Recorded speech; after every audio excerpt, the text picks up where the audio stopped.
Hello दोस्तों, स्वागत है आप सभी का अपने YouTube channel growth point BGP में। दोस्तों, पिछले वीडियोस में हम लोगों ने टीचिंग परीक्षा के इस बुक से 600 प्रश्न कंप्लीट कर लिए थे। आज के इस वीडियो में 600 से आगे के प्रश्नों को देखेंगे। चलिए स्टार्ट करते हैं अपने प्रश्न की ओर। स्टील के ग्लास की तुलना में चीनी मिट्टी के मग में चाय पीना सुविधाजनक होता है, क्यों होता है? तो चीनी मिट्टी ऊष्मा का क्या होता है, खराब सुचालक होता है, इसलिए जो है मिट्टी के मग में चाय पीना जो है सुविधाजनक होता है। ऑप्शन नंबर बी सही हो जाएगा। आइए इसके समरी को देखते हैं। समरी क्या कह रहा है कि ऊष्मा चालन किसी पिंड के एक भाग से दूसरे भाग और एक पिंड से दूसरे पिंड के सीधे संपर्क में ऊष्मा का अंतरण होता है। ठीक है, अगला पॉइंट है, स्टील जैसी धातुओं की तुलना में पोर्सलेन के बर्तन जैसी सामग्रियाँ ऊष्मा की खराब संवाहक होती है और पोर्सलेन का खराब ऊष्मा संचालन इसे गर्म पेय पदार्थ पीने के लिए आदर्श बनाता है, क्योंकि यह हाथों पर महसूस होने वाली ऊष्मा कम करता है। ठीक है, अगले प्रश्न की ओर आते हैं 602 नंबर में। अवतल दर्पण द्वारा बनाई गई छवि कैसी होती है? तो अवतल दर्पण द्वारा बनाई गई छवि जो है क्या होगी? देखिए ऑप्शन में, वस्तु आभासी होने पर छवि निश्चित रूप से वास्तविक होगी नहीं, हमेशा वास्तविक होगी नहीं। अवतल दर्पण पर बना प्रतिबिंब कैसी होगी? वास्तविक नहीं होगी, हमेशा आभासी भी नहीं होगी। ठीक है, यानी कि इनमें से कोई नहीं होगी, इसका आंसर हो जाएगा। आइए इसके समरी को देखते हैं। अवतल दर्पण पर जो बना प्रतिबिंब जो होता है वो कैसा बनता है? वास्तविक या फिर आभासी प्रतिबिंब बनता है। ठीक है, आइए अगले क्वेश्चंस को देखते हैं। 603 नंबर में 603 नंबर क्वेश्चन कह रहा है कि निम्नलिखित में से कौन सा ओम्फोस्टिक अणु है? निम्नलिखित में से कौन सा ओम्फोरेस्टिक अणुओं के आइए 603 नंबर क्वेश्चन देखते हैं क्या कह रहा है, फिर से एक बार देख लेते हैं। निम्नलिखित में से कौन सा अम्फेरेटिक अणुओं में शामिल है? तो कौन सा अम्फेरेटिक अणुओं में शामिल है? तो देख लीजिए इसका आंसर। तो वाटर जो होगा वो अम्फेरेटिक अणुओं में शामिल होगा, ऑप्शन नंबर 3 हो जाएगा। ठीक है, आइए इसके समरी को पढ़ लेते हैं। समरी क्या कह रहा है? उभयधर्मी यानी कि एम्फोरेटिक अणु वे होते हैं जो अम्ल और क्षार दोनों के रूप में अभिक्रिया कर सकते हैं। ठीक है, ये पदार्थ जिस वातावरण में है उनके आधार पर एक प्रोटॉन दान कर सकते हैं। ठीक है, यह एक प्रोटॉन स्वीकार कर सकते हैं।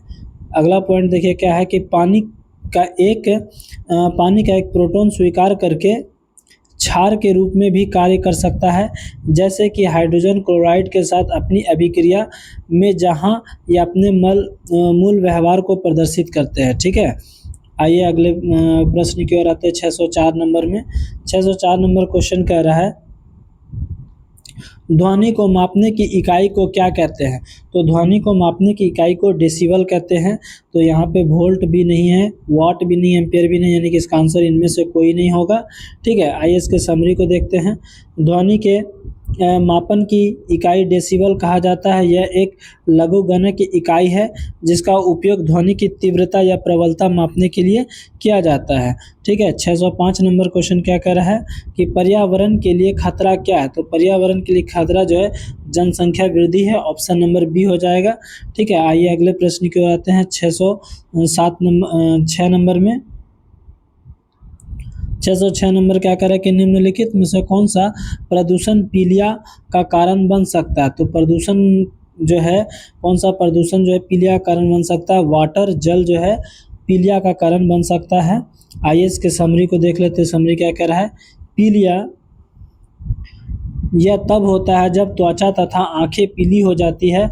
ऐसा तब होता है जब रक्त में बिलीरुबिन बहुत अधिक होती है और बिलीरुबिन एक पीला रंग द्रव्य है। ठीक है, गंदा पानी पीने या गंदे पानी का उपयोग करने से यकृत को संक्रमित करने वाले विषाणु फैल सकते हैं, जैसे कि हेपेटाइटिस ए, बी और ई। यकृत संक्रमण पीलिया का एक कारण बन सकता है। ठीक है, आइए अगले प्रश्न की ओर आते हैं। अगला प्रश्न क्या कह रहा है? 607 नंबर में BOD। ठीक है, बायो क्या कह रहा है कि जैविक ऑक्सीजन मांग की उच्च मात्रा यह संकेत देती है। तो क्या संकेत देती है? देखिए क्या लिखा, बायोलॉजिकल ऑक्सीजन डिमांड, ठीक है ना। जैव ऑक्सीजन मांग की उच्च मात्रा यह संकेत देती है, क्या संकेत देती है? Consumptions of organic matter is high due to microorganism, ठीक है, इन वाटर, जल में सूक्ष्म जीवों द्वारा कार्बनिक पदार्थ की खपत अधिक होती है। यही होगा जैविक ऑक्सीजन मांग की उच्च मात्रा का संकेत देती है, ठीक है। आइए अगले प्रश्न की ओर आते हैं। इनके समरी को देख लेते हैं। समरी क्या कह रहा है कि बीओडी यानी कि जैविक ऑक्सीजन की मांग की उच्च मात्रा इंगित करती है यह जल में पर्याप्त मात्रा में कार्बनिक पदार्थ होते हैं, जैसे कि बहित मल, कृषि अपवाह या अन्य प्रदूषक, ठीक है। बीओडी के उच्च स्तर से पता चलता है कि जल में सूक्ष्म जीवों की उपस्थिति बढ़ गई है, जो कि कार्बनिक पदार्थों का उपभोग करते हैं और ऑक्सीजन की दर को कम करते हैं, ठीक है। आइए अगले प्रश्न की ओर आते हैं। अगला प्रश्न क्या कह रहा है? 608 नंबर में, हेपेटाइटिस ए किस प्रकार की बीमारी है? हेपेटाइटिस ए किस प्रकार की बीमारी है? तो हेपेटाइटिस ए जो है फूड खाद्य संदूषण है, खाद्य संदूषण बीमारी है। और देखिए क्या है, तो ऑप्शन बी क्या दिया हुआ, वाटर बॉर्न डिसीज यानी कि जल जनित रोग। ऑप्शन ए है फूड कंटेमिनेशन यानी कि खाद्य संदूषण, और जल जनित रोग यानी कि ये दोनों है। तो इसका आंसर क्या हो जाएगा? ऑप्शन नंबर डी हो जाएगा, एक से अधिक, ठीक है। आइए इसके समरी को देख लेते हैं। समरी क्या कह रहा है कि हेपेटाइटिस ए मुख्यतः दूषित खाद्य या पानी के सेवन से फैलता है, ठीक है। अगले प्रश्न की ओर आते हैं। अगला प्रश्न क्या कह रहा है? 609 नंबर में, मल से दूषित पानी के मलेरिया मर जाते हैं क्यों मर जाते हैं? गलफड़ों के बंद होने के कारण मर जाते हैं, बिल्कुल सही है। और ऑक्सीजन की कमी के कारण मर जाते हैं। तो इसका आंसर क्या हो जाएगा? उपरोक्त में से एक से अधिक, ऑप्शन नंबर डी हो जाएगा, ठीक है। आइए इसके समरी को देख लेते हैं। रोगजनक, देखिए रोगजनक क्या कह रहा है कि मल में जीवाणु, विषाणु और परजीवी जैसे विभिन्न रोगजनक हो सकते हैं, ठीक है। ये रोगजनक मछलियों को संक्रमित कर सकते हैं और रोग उत्पन्न करते हैं, जैसे उनकी मृत्यु हो जाती है, जिससे कि उनकी क्या होती है? मृत्यु हो जाती है। अगला पॉइंट क्या है? गलफड़ों का बंद होना। मल विशेष रूप से उच्च सांद्रता में मछली के गलफड़ों को अवरुद्ध कर सकता है, जिससे कि जल में ऑक्सीजन निकालने की उनकी क्षमता बाधित हो सकती है और इससे मछलियां दम घुटता है और वो मृत्यु भी हो सकती है, ठीक है। अगले क्वेश्चन की ओर आते हैं। अगला प्रश्न 610 नंबर क्या कह रहा है? किस शब्दकोश में लिखे छोटे अक्षरों को पढ़ते समय आप निम्नलिखित में से कौन सा लेंस पसंद करेंगे? तो कौन सा लेंस पसंद करेंगे? तो क्या हो जाएगा? 5 सेंटीमीटर। देखिए इसका आंसर क्या है? 50 सेंटीमीटर फोकस दूरी, नहीं ये भी नहीं होगा। 50 सेंटीमीटर फोकस दूरी का उत्तल लेंस नहीं होगा। 50 सेंटीमीटर दूरी का उत्तल लेंस नहीं, बल्कि 5 सेंटीमीटर दूरी का उत्तल लेंस हो जाएगा, ठीक है। कौन सा लेंस हो जाएगा? 5 सेंटीमीटर दूरी का उत्तल लेंस हो जाएगा। ऑप्शन नंबर इनमें से कोई नहीं है, ठीक है। आइए इसके समरी को पढ़ते हैं। समरी क्या कह रहा है? चूँकि अधिक फोकस दूरी वाले उत्तल लेंस की आवर्धन क्षमता कम होती है, अतः शब्दकोश के छोटे अक्षरों को पढ़ने के लिए 5 सेंटीमीटर की फोकस दूरी, ठीक है, कि उत्तल लेंस बेहतर होगा। कौन सा लेंस बेहतर होगा? उत्तल लेंस बेहतर होगा, अतः कोई विकल्प सही नहीं है। आइए अगले प्रश्न की ओर आते हैं। 611 नंबर में, वायु प्रदूषण का प्रभाव मुख्यतः निम्नलिखित में से किस भाग पर किसी वस्तु का प्रतिबिंब बनता है? तो रेटिना पर बनता है, दृष्टि पटल पर बनता है। ऑप्शन नंबर सी हो जाएगा, ठीक है। आइए इसके समरी को देखते हैं। मानव आँख में किसी वस्तु का प्रतिबिंब जो होती है रेटिना पर बनता है। मानव आँख में रेटिना पर बनने वाला प्रतिबिंब वास्तविक और उल्टा बनता है। तो देखिए ये एक प्रश्न बनता है कि मानव आँख पर बनने वाला प्रतिबिंब कैसा बनता है? वास्तविक तथा उल्टा बनता है, ठीक है। रेटिना की पतली परत होती है जो आँख के पिछले हिस्से को अंदर की तरफ प्रतिच्छेद करती है, ठीक है। अगले प्रश्न की ओर आते हैं। 612 नंबर में, अलैंगिक जनन मुकुलन द्वारा होता है। तो अलैंगिक जनन जो होता है मुकुलन द्वारा होता है। किस में होता है? मुकुलन द्वारा। ईस्ट में होता है। ऑप्शन नंबर ए हो जाएगा। अगले इसके समरी को देखते हैं। मुकुलन, ठीक है, मुकुलन एक प्रकार की अलैंगिक जनन क्रिया है। इस विधि में शरीर पर एक छोटा सा उभार बाहर की ओर निकलने लगता है, जिससे कि मुकुल यानी कि बड कहते हैं। यह धीरे धीरे बड़ा होकर जनक जीव से अलग हो जाता है। ईस्ट में अलैंगिक जनन मुकुलन द्वारा संपन्न होता है। ठीक है, अगले प्रश्न की ओर आते हैं। 613 नंबर में पराग कोष में होते हैं। पराग कोष में क्या होते हैं? परागकण होते हैं। ठीक है, ऑप्शन नंबर बी हो जाएगा। पराग कोष में परागकण होगा। ठीक है, आइए अगले इसके समरी को पढ़ लेते हैं। समरी क्या कह रहा है? पुंकेसर एक द्विपलिक रचना होती है जिसे कि पराग कोष कहते हैं। परागपुट में ही परागकण की उत्पत्ति होती है। परागकण ही वास्तविक नर युग्म होता है। ठीक है, 614 नंबर देखते हैं। निम्नलिखित में से कौन सा मादा जनन तंत्र का भाग नहीं है? तो शुक्र वाहिका जो होती है वो मादा जनन तंत्र का भाग नहीं होता है। ऑप्शन नंबर सी हो जाएगा। आइए इसके समरी को देख लेते हैं। समरी क्या कह रहा है? शुक्र वाहिका नर जनन तंत्र का भाग है, जबकि गर्भाशय और अंडाशय मादा जनन तंत्र का भाग है। शुक्रवाहिका एक पतली नलिका होती है जिसकी भित्तियां मांसपेशियों की बनी होती है। अधिविकिक से शुक्राणु शुक्रवाहिका में पहुंचते हैं। आइए शुक्राणुओं को बढ़ने का कार्य करती है, आगे बढ़ाने का कार्य करती है। ठीक है, आइए अगले प्रश्न की ओर आते हैं। 615 नंबर में क्या कह रहा है? अपच का उपचार करने के लिए निम्नलिखित में से किस औषधि का उपयोग होता है? तो अपच का उपचार करने के लिए जो होता है एंटासिड औषधि का उपयोग होता है। प्रति अम्ल का होता है। ऑप्शन नंबर ए हो जाएगा। ठीक है, आइए इसके समरी को देख लेते हैं। समरी क्या कह रहा है कि एंटासिड यानी कि प्रति अम्ल ऐसी दवा है जो अपच और हरदाह को दूर करने के लिए आपके आमाशय में अम्ल का प्रतिकार करती है, यानी कि उदासीन करती है। जीवाणु संक्रमण को रोकने और इलाज के लिए एंटीबायोटिक्स का उपयोग किया जाता है। एनाल्जेसिक जिसे कि दर्द निवारण भी कहा जाता है। ठीक है, ऐसी दवाओं है जो सिर दर्द से लेकर गठिया तक विभिन्न प्रकार के दर्द को राहत दिलाती है। आइए अगले प्रश्न की ओर आते हैं। 616 नंबर में हरित हाइड्रोजन प्राप्ति का कौन सा तरीका है? हरित हाइड्रोजन प्राप्ति का कौन सा तरीका है? तो इलेक्ट्रोलाइसिस है। ऑप्शन नंबर बी हो जाएगा। ठीक है, आइए इसके समरी को देख लेते हैं। इलेक्ट्रोलाइसिस में हरित हाइड्रोजन इलेक्ट्रोलाइसिस की प्रक्रिया है जिसके द्वारा उत्पादित किया जाता है। इस प्रक्रिया में सौर, पवन या जल विद्युत जैसे नवीकरणीय स्रोत उत्पन्न बिजली का उपयोग करके पानी को हाइड्रोजन और ऑक्सीजन में विभक्त किया जाता है। ठीक है, अगले प्रश्न की ओर आते हैं। 618 नंबर में 617 नंबर क्या कह रहा है? देखिए अगला प्रश्न आ गया प्रादेशिक सामान्य ज्ञान से क्वेश्चन आ गया है। ठीक है, रीजनल जनरल नॉलेज से भी प्रश्न पूछे गए हैं। तो इनका क्वेश्चन क्या कह रहा है कि किस आंदोलन के दौरान बिहार विद्यापीठ की स्थापना की गई? किस आंदोलन के दौरान बिहार विद्यापीठ की स्थापना की गई? तो नन कॉपरेशन मूवमेंट यानी कि असहयोग आंदोलन जिसको कहते हैं। ऑप्शन नंबर बी हो जाएगा। आइए इसके समरी को पढ़ते हैं। क्या कह रहा है समरी? असहयोग आंदोलन के दौरान बिहार विद्यापीठ की स्थापना की गई। गांधी जी ने ब्रिटिश सरकार के खिलाफ 1 अगस्त 1920 ईस्वी में असहयोग आंदोलन शुरू किया था जो फरवरी 1922 तक चला था। ठीक है ना।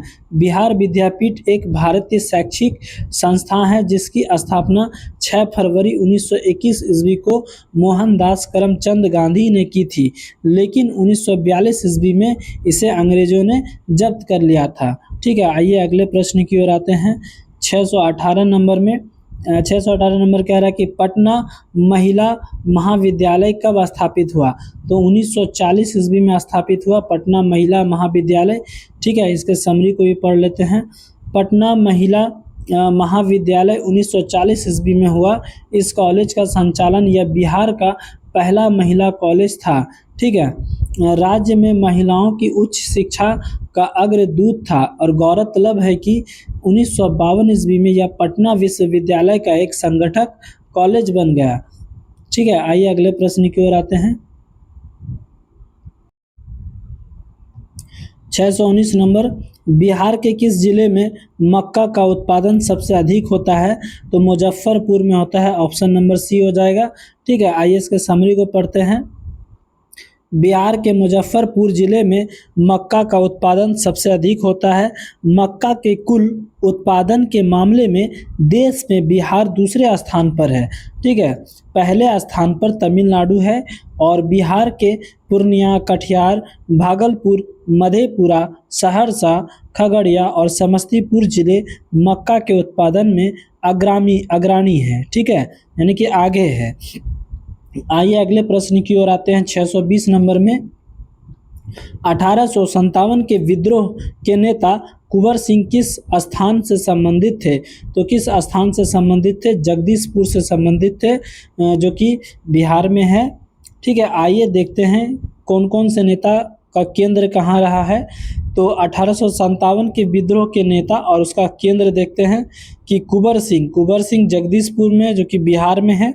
नाना साहेब जो कानपुर में है। जनरल वक्त खां वो जो दिल्ली में है। बेगम हजरत महल जो लखनऊ में है, इसका केंद्र। रानी लक्ष्मीबाई, इनका केंद्र झांसी है। ठीक है, आइए अगले प्रश्न की ओर आते हैं। 621 नंबर में 621 नंबर क्या कह रहा है कि थावे महोत्सव का आयोजन स्थल है। तो थावे महोत्सव आयोजन का स्थल कहाँ है? तो गोपालगंज में है, बिहार के गोपालगंज में। भागलपुर में नहीं है, मुंगेर में भी नहीं है, पटना में भी नहीं है। तो इनका आंसर ई हो जाएगा, इनमें से कोई नहीं। ठीक है, आइए इसके समरी को पढ़ लेते हैं।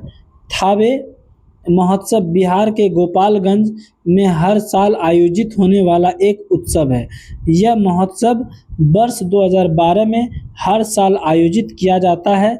इस उत्सव का उद्देश्य है बिहार के गोपालगंज में पर्यटन को बढ़ावा देना और थावे दुर्गा मंदिर प्रति आकर्षण बढ़ावे का उद्देश्य से आयोजित किया जाता है।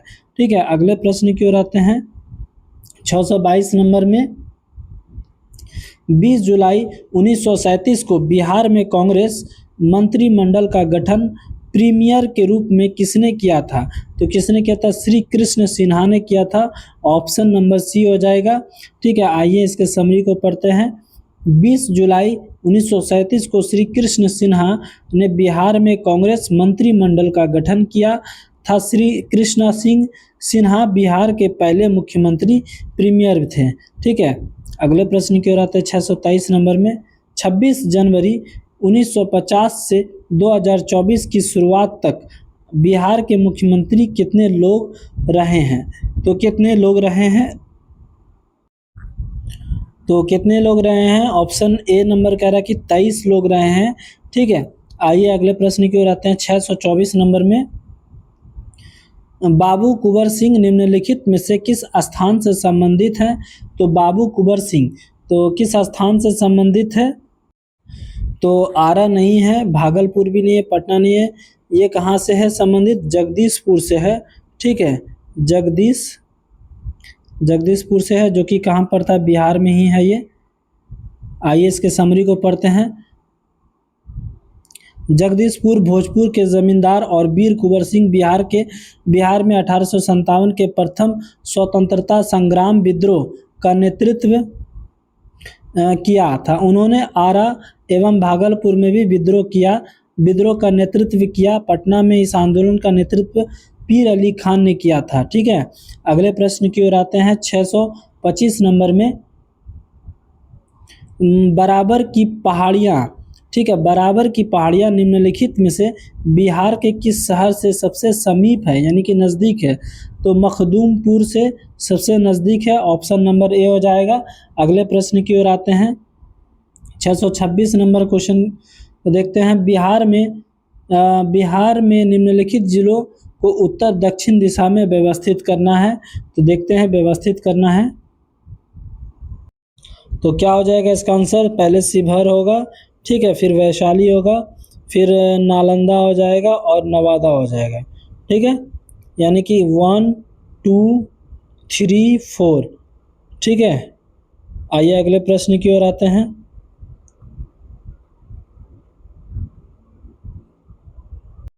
छः सौ 27 नंबर, पटना जिले के तहत कितनी विधानसभा क्षेत्र है?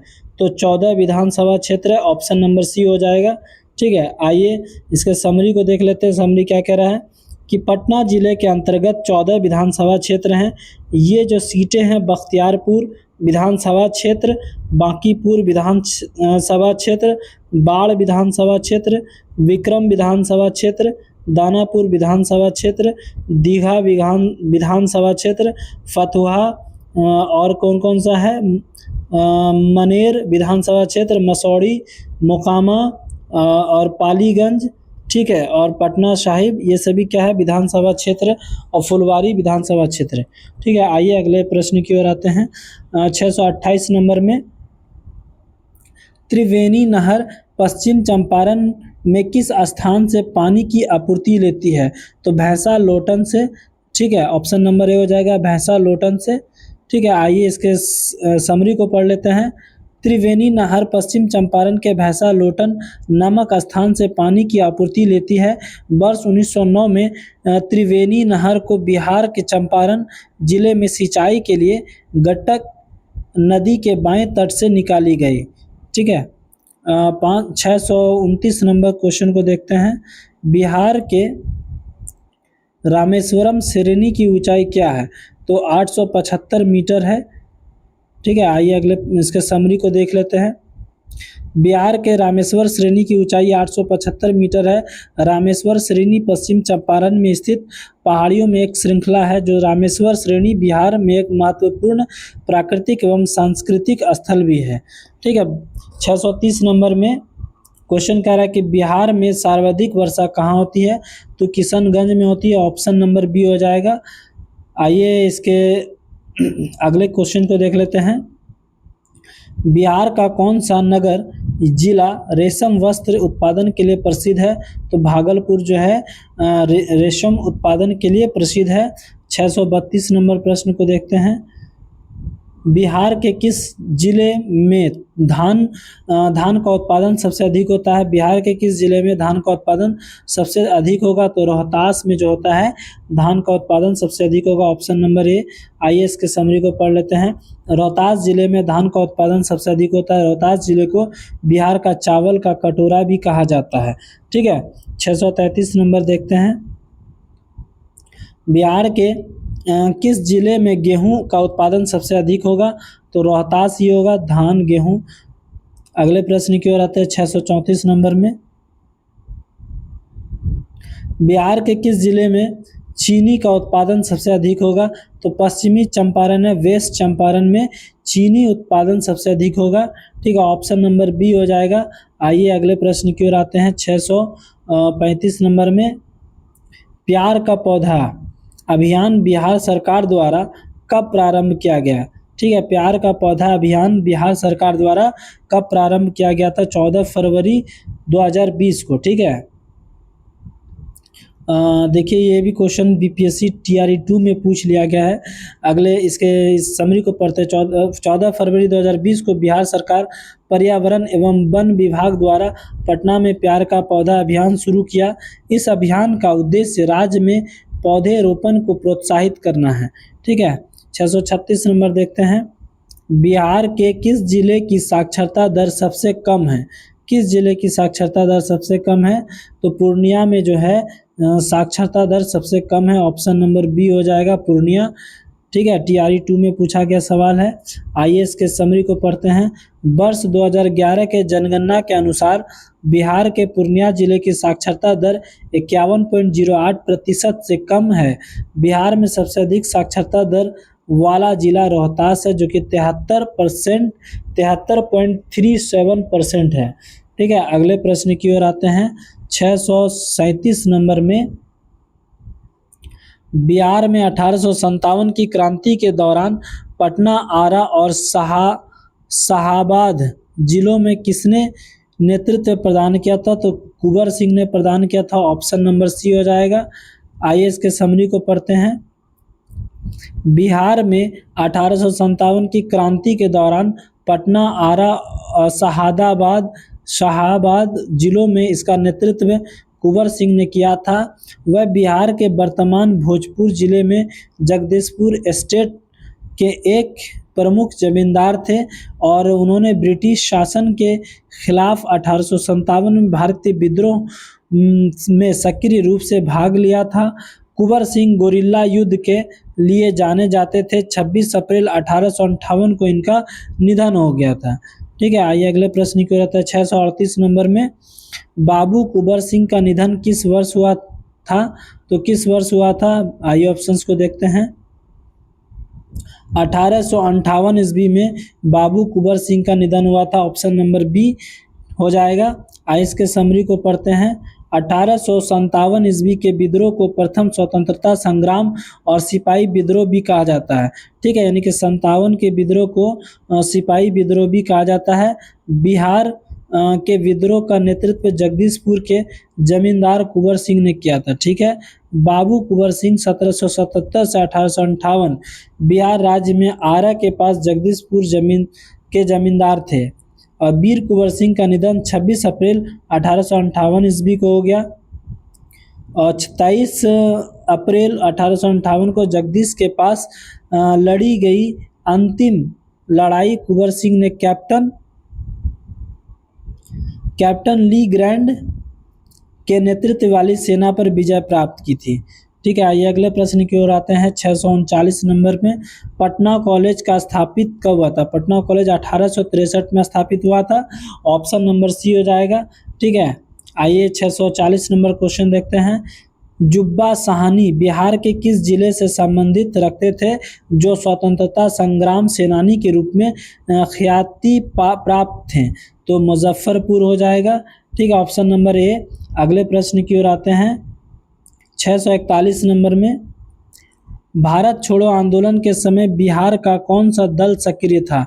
तो सियाराम दल जो है वो एक्टिव था, सक्रिय था। ऑप्शन नंबर ए हो जाएगा। ठीक है, आइए इसके समरी को पढ़ते हैं। भारत छोड़ो आंदोलन की अवधि में जयप्रकाश नारायण के आजाद दास्ता के गठन के आह्वान पर तिलकपुर भागलपुर के निवासी सियाराम सिंह के नेतृत्व में सियाराम दल का गठन हुआ। यह दल हिंसा में विश्वास करता था। इस क्रांतिकारी दल के कार्यक्रम के 4 बीते मुख्य थी: धान्य संचय, शस्त्र चलाने का प्रशिक्षण तथा सरकार का विरोध करने के लिए जन संगठन बनाना। ठीक है, 642 नंबर देखते हैं क्या कह रहा है कि बिहार का गांधी के रूप में कौन जाने जाते हैं? तो डॉक्टर राजेंद्र प्रसाद हो जाएगा। Option number A. 643 नंबर देखते हैं। 1942 के आंदोलन में लोगों ने सियाराम सिंह की अगुवाई में कहाँ राष्ट्रीय सरकार की स्थापना की घोषणा की थी? तो भागलपुर में की थी। ऑप्शन नंबर बी हो जाएगा। आइए इनके समरी को पढ़ लेते हैं। 1942 के आंदोलन में लोगों ने सियाराम सिंह की अगुवाई में भागलपुर में राष्ट्रीय सरकार की स्थापना की घोषणा की। ठीक है, 644 नंबर देखते हैं प्रश्न क्या कह रहा है कि 1857 के विद्रोह के दौरान ब्रिटिश सेना के किस सेनापति को कुंवर सिंह के विरुद्ध भेजा गया था? तो किसके विरुद्ध भेजा गया था? जनरल हैविट नहीं है, सर कॉलिन कॉम्प्रेल ये भी नहीं हो जाएगा, इनमें से कोई नहीं होगा। देखिए इसके समरी को क्या कह रहा है। कुंवर सिंह 1857 ईस्वी के प्रथम स्वतंत्रता संग्राम के दौरान प्रतिष्ठित नेता थे। 8 मार्च 1858 में बाबू कुंवर सिंह ने आजमगढ़ पर कब्जा कर लिया। बाद में वे अपने घर लौट गए और 23 जुलाई को जगदीशपुर के पास एक सफल लड़ाई की नेतृत्व किया। कैप्टन ले ग्रांड के नेतृत्व में अंग्रेज इस युद्ध में हार गए थे। हालांकि वीर कुंवर सिंह बुरी तरह घायल हो गए थे। इसके अतिरिक्त कैप्टन डनवर व विसेंट आयर को विभिन्न अभियानों में बाबू कुंवर सिंह में विरुद्ध भेज दिया गया था। ठीक है, अगले प्रश्न की ओर आते हैं। 645 नंबर में इनमें से किस महिला ने बिहार में नमक सत्याग्रह में सक्रिय भाग लिया? तो श्रीमती हसन इमाम और कौरी दास ने लिया था, यानी कि इसका आंसर क्या हो जाएगा? उपरोक्त में से एक से अधिक। ऑप्शन नंबर डी हो जाएगा। ठीक है, आइए इसके समरी को पढ़ लेते हैं। बिहार में सरण और चंपारण जिले नमक सत्याग्रह शुरू करने वाले प्रथम 2 जिले थे। नमक आंदोलन की शुरुआत 6 अप्रैल 1930 ईस्वी को शुरू हुआ था और बिहार में महिलाओं ने नमक आंदोलन को बढ़ चढ़ हिस्सा लिया था। श्रीमती हसन इमाम, श्रीमती चंद्रावती देवी, श्रीमती कमलेश्वरी देवी, कुमारी गौरीदास ने महत्वपूर्ण भूमिका निभाई थी। आइए 646 नंबर क्वेश्चन क्या कह रहा है कि राजकुमार शुक्ला ने किस नेता को बिहार आने और उसके आंदोलन के नेतृत्व प्रदान करने के लिए राजी किया। तो किस नेता को राजी किया था, देख लेते हैं। जेपी कृपलानी नहीं है, राजेंद्र प्रसाद भी नहीं है, उपरोक्त में से कोई नहीं है, यानी कि ऑप्शन नंबर क्या हो जाएगा, ई हो जाएगा। इसके समरी को देखते हैं। चंपारण प्रचलित नील की तिनकठिया प्रणाली के किसानों को सर्वाधिक शोषण करने वाले प्रणाली राजकुमार शुक्ला पहली बार गांधी जी, देखिए गांधी जी से लखनऊ मिले और गांधी जी को चंपारण आने के लिए राजी किया था। तो किसको आने के लिए राजी किया था, गांधी जी को चंपारण आने के लिए राजी किया था। तो गांधी जी 1917 में चंपारण सत्याग्रह आरंभ किया, यानी कि शुरू किया और तिनकठिया प्रणाली को समाप्त कर दिया था। 647 नंबर क्वेश्चन कह रहा है कि बिहार में नमक आंदोलन कब प्रारंभ हुआ था। तो अप्रैल 1930 ईस्वी में प्रारंभ हुआ था, ऑप्शन नंबर ए हो जाएगा। आइए 648 नंबर देखने से पहले इसके समरी को देख लेते हैं। बिहार में नमक आंदोलन 16 अप्रैल 1930 ईस्वी को प्रारंभ हुआ था। नमक आंदोलन गांधी जी द्वारा 12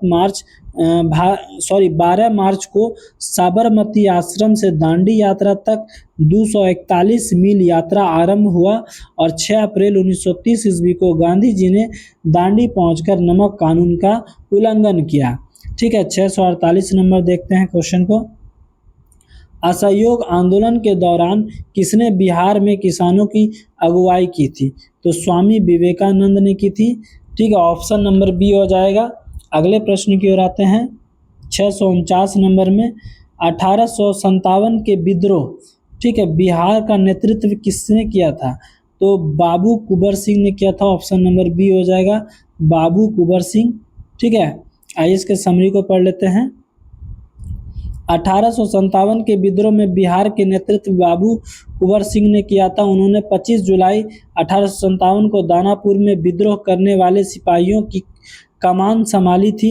उस वक्त उनकी उम्र 80 वर्ष थी। बाबू कुंवर सिंह ने अपनी आखिरी लड़ाई जगदीशपुर के पास 23 अप्रैल 1858 को लड़ा और 26 अप्रैल 1858 को उसकी मृत्यु हो गई थी। आइए 650 नंबर प्रश्न देखते हैं कि बिहार यूथ लीग का गठन कब हुआ था। तो 1928 ईस्वी को हुआ था। आइए इसके समरी को पढ़ लेते हैं। बिहार यूथ लीग का गठन 1928 ईस्वी को हुआ। इसकी स्थापना बिहार राष्ट्रवादियों के एक समूह द्वारा की गई थी जो भारतीय राष्ट्रीय कांग्रेस के उदारवादी नीतियों से असंतुष्ट थे। बिहार यूथ लीग प्रमुख नेताओं में जयप्रकाश नारायण, सत्येंद्र नारायण सिन्हा, श्री कृष्ण सिंह आदि शामिल थे। बिहार यूथ लीग ने 1934 ईस्वी में अखिल भारतीय कांग्रेस सोशलिस्ट पार्टी के साथ विलय कर लिया था। ठीक है, 651 नंबर कांग्रेस सोशलिस्ट पार्टी का गठन कब हुआ था। कांग्रेस सोशलिस्ट पार्टी का गठन कब हुआ था। तो देख लेते हैं इनके ऑप्शंस को। ऑप्शंस तो इनमें से कोई नहीं है, यानी कि कब हुआ था, 22-23-2000। देखिए, पटना बैठक का एक समाजवादी सम्मेलन का आह्वान किया गया जो कांग्रेस के वार्षिक सम्मेलन के संबंध में आयोजित किया जाएगा। इस सम्मेलन में 22-23 अक्टूबर 1934 को बॉम्बे में आयोजित किया गया था। उन्होंने एक नई अखिल भारतीय कांग्रेस सोशलिस्ट पार्टी का गठन किया था। ठीक है, अगले प्रश्न की ओर आते हैं। 652 नंबर में 6 अप्रैल 1930 को चंपारण में नमक सत्याग्रह का नेतृत्व किसने किया था। बिपिन बिहारी वर्मा ने किया था, ऑप्शन नंबर ए हो जाएगा। आइए इसके समरी को पढ़ लेते हैं। 6 अप्रैल 1930 ईस्वी को सारण एवं चंपारण में नमक सत्याग्रह का नेतृत्व जो है बिपिन बिहारी वर्मा ने किया था। आइए इसके अगले प्रश्न की ओर आते हैं। निम्नलिखित में से पटना के किस प्रभावकारी बहावी को ब्रिटिश के खिलाफ षड्यंत्र करने के आरोप में गिरफ्तार कर लिया गया था? मौलवी मोहम्मद हुसैन के, और दूसरा क्या है, एम वेजुअल हक के। ठीक है, एम वेजुअल हक के, यानी कि इसका आंसर जो हो जाएगा उपयुक्त में से एक से अधिक हो जाएगा, ऑप्शन नंबर डी। आइए इसके समरी को पढ़ लेते हैं। पटना में मौलवी मोहम्मद हुसैन और एम वेजुल हक को ब्रिटिश के खिलाफ षड्यंत्र करने के आरोप में गिरफ्तार किया गया था। बहावी आंदोलन के संस्थापक सैयद अहमद बरेलवी थे। ठीक है, आइए अगले प्रश्न की ओर आते हैं। बिहार में बहावी गतिविधियों का मुख्य केंद्र कौन सा था? तो पटना था। बहावी गतिविधियों का मुख्य केंद्र जो है वो पटना था, ऑप्शन नंबर सी हो जाएगा। ठीक है, आइए अगले प्रश्न समरी को देख लेते हैं इनके। पटना बिहार में बहावियों की गतिविधियों का मुख्य केंद्र था। बहावी आंदोलन एक महत्वपूर्ण इस्लामी पुनर्स्थापनावादी आंदोलन था जिसका उद्देश्य शुद्ध एक सर्ववादी पूजा को बहाल करना था। भारत में बहावी आंदोलन शुरुआत जो है अरब अब्दुल्ला बहाब की शिक्षाओं से प्रेरित था। इसे ही भारत में सैयद अहमद बरेलवी ने लगाया था। ठीक है, अगले प्रश्न को देखते हैं 655 नंबर में। किस आंदोलन के प्रभाव में आकर बिहार के लोगों ने चौकीदारी कर चुकाने से मना कर दिया था? तो सिविल डिसोबीडियंस मूवमेंट, यानी कि सविनय अवज्ञा आंदोलन को, ऑप्शन नंबर बी हो जाएगा। आइए इसके समरी को पढ़ लेते हैं। सविनय अवज्ञा आंदोलन के प्रभाव में आकर बिहार के लोगों ने चौकीदारी कर चुकाने से मना कर दिया। चूँकि बिहार में नमक सत्याग्रह संभव नहीं था, बिहार भूमि से घिरा क्षेत्र है, चौकीदार अभियान भागलपुर और सहारन क्षेत्र में सफल रहा। ठीक है, 656 नंबर देखते हैं क्या कह रहा है कि पटना में 1857 के विद्रोह की अनुगवाई किसने की थी? तो मौलवी पीर अली खान ने की थी, ऑप्शन नंबर ए हो जाएगा, मौलवी पीर अली खान। 657 नंबर देखते क्या कह रहा है कि बिहार के सर्वप्रथम भारतीय राष्ट्र कांग्रेस का शस्त्र कहाँ हुआ था? तो बांकीपुर में हुआ था, बांकीपुर, ऑप्शन नंबर बी हो जाएगा। आइए देख लेते हैं 658 नंबर प्रश्न क्या कह रहा है कि कब बिहार पहली बार ब्रिटिश शासित भारत के तहत बंगाल प्रेसिडेंसी से अलग हुआ था? तो कब अलग हुआ था? ऑप्शन देख लेते हैं। 1912 में अलग हुआ था, ऑप्शन नंबर ए हो जाएगा, 1912 में। आइए इसके समरी को भी देख लेते हैं क्या कह रहा है कि 22 मार्च 1912 को बिहार पहली बार ब्रिटिश शासित भारत के तहत बंगाल प्रेसिडेंसी से अलग हुआ। बिहार उड़ीसा ब्रिटिश भारत का एक प्रांत था। 18वीं और 19वीं सदी में अंग्रेजों ने इस क्षेत्र पर विजय प्राप्त की थी तथा भारत के सबसे बड़े ब्रिटिश प्रांत बंगाल प्रेसिडेंसी का हिस्सा था। 1 अप्रैल 1936 ईस्वी को बिहार और उड़ीसा को अलग कर दिया गया था। कब अलग कर दिया गया था बिहार और उड़ीसा को? 1 अप्रैल 1936 ईस्वी को। ठीक है, कब अलग किया था? 1 अप्रैल 1936 ईस्वी को। और देख लेते हैं क्या कह रहा है। 15 नवंबर 2000 को बिहार से अलग करके झारखंड राज्य का गठन किया गया। ठीक है, अगले प्रश्न की ओर आते हैं 659 में।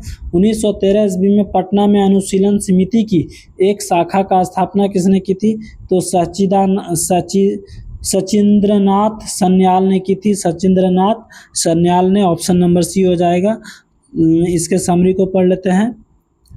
अनुशीलन समिति, इसकी स्थापना 24 मार्च 1902 को प्रथम नाथ मित्र सतीश चंद्र बासु द्वारा की गई थी। इसकी अध्यक्षता श्री अरविंद घोष के छोटे भाई वीरेंद्र कुमार घोष ने की थी। सचिंद्रनाथ सन्याल ने 1913 में पटना में अनुशीलन समिति की एक शाखा की स्थापना की थी। ठीक है, आइए 660 नंबर में देखते क्या कह रहा है कि बिहार प्रोविंशियल कांग्रेस कमेटी जिनका मुख्यालय पटना में है का गठन किस वर्ष हुआ था? तो 1908 ईस्वी में हुआ था। आइए इसके समरी को पढ़ लेते हैं। बिहार प्रोविंशियल कांग्रेस कमेटी भारतीय राष्ट्र कांग्रेस की बिहार इकाई की शाखा जिसका मुख्यालय पटना में है। इसका गठन 1908 ईस्वी में हुआ था। यह बैठक नवाब सरफराज हुसैन खान की अध्यक्षता में आयोजित की थी। ठीक है, आज के इस वीडियो में इतना ही देखते हैं, बाकी इसके आगे के वीडियो में देखेंगे। ठीक है, चलिए धन्यवाद। जिन्होंने लाइक नहीं किया है वो लाइक कर ले ज़रूर और सब्सक्राइब कर दे चैनल को।